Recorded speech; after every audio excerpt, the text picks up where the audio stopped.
Welcome to Samba Samba. Enjoy the video. In this video, I will help you fix Rainbow Six Siege error code 40XFFF0B25.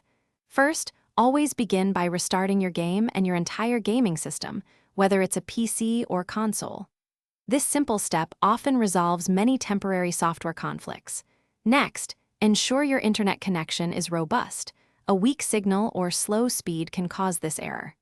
Finally, visit the official Ubisoft service status page to confirm that Rainbow Six Siege servers are operational and not undergoing maintenance. Moving on to network optimization, you can flush your DNS cache and renew your IP address. Open your command prompt and type ipconfig/flushdins, then ipconfig/release, and finally ipconfig/renew. Also, perform a power cycle on your router and modem. Unplug them for at least 60 seconds before reconnecting. Lastly, verify that your Windows firewall permits Rainbow Six Siege to communicate freely, preventing any blocking. Next, let's focus on your game files and system resources. It's crucial to verify the integrity of your game files using your game launcher, like Steam or Ubisoft Connect. This process checks for and repairs any corrupted or missing files. Additionally, close any background applications that might be consuming significant network bandwidth or system resources.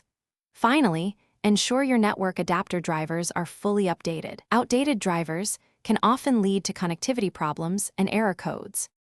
For more advanced troubleshooting, you can try reinstalling the Battle.eye anti-cheat service, as a corrupted installation can sometimes trigger this error.